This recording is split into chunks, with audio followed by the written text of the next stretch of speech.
Kami dari Universitas Muhammadiyah Palangkaraya, Fakultas Bisnis dan Informatika, Program Studi Manajemen. Ini salah satu tugas akhir manajemen inovasi. Kami akan membahas tentang Design Thinking for Innovation. Kami akan membahas tentang Design Thinking for Innovation. Namun sebelum itu, kita harus tahu apa itu Design Thinking.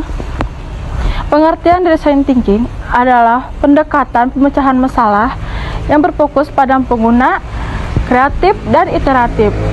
Ini sering digunakan oleh investor, desainer, dan perusahaan teknologi untuk menciptakan model yang tepat dan berdampak guna, mengembangkan inovasi dalam produk, layanan, dan sistem. Tujuan dari Design Thinking memahami masalah dari sudut pandang pengguna, menciptakan solusi yang inovatif dan relevan, mendorong kerjasama lintas disiplin, mengurangi risiko kegagalan produk atau layanan. Penerapan dari Design Thinking dalam bisnis adalah pendekatan inovatif yang berfokus pada pemecahan masalah dengan cara yang berpusat pada pengguna.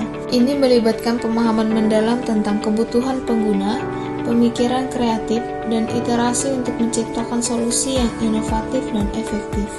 Design thinking membantu bisnis memahami kebutuhan, keinginan, dan masalah yang dihadapi pengguna melalui observasi, wawancara, dan penelitian mendalam. Dengan memahami pengguna, bisnis dapat menghasilkan ide-ide kreatif dan inovatif untuk memecahkan masalah mereka. Ide-ide yang menghasilkan kemudian diuji dalam bentuk prototipe yang memungkinkan bisnis untuk mendapatkan umpan balik dan melakukan perbaikan sebelum meluncurkan solusi akhir. Ada 5 tahapan design thinking. Yang pertama, empati.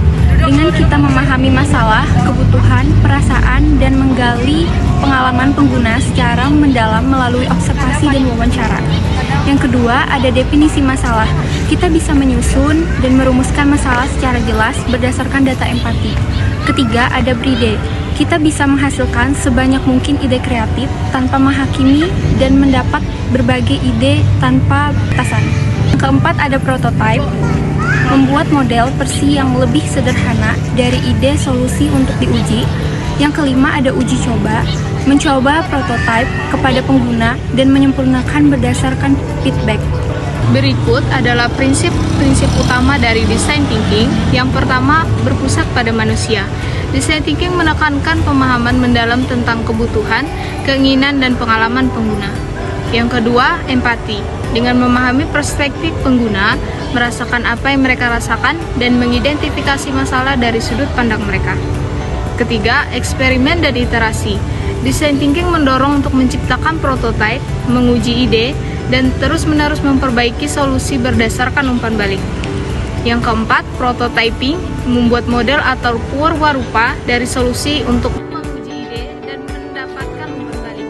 Dan yang terakhir, fokus pada tindakan, dengan mendorong untuk mengambil tindakan dan membuat kemajuan daripada hanya berfokus pada perencanaan. Kesimpulannya, dengan adanya design thinking, gunakan memperkuat inovasi yang relevan dan berkelanjutan, menghubungkan empati, kreativitas, dan kolaborasi tim. Pentingnya design thinking untuk organisasi dan profesional masa depan.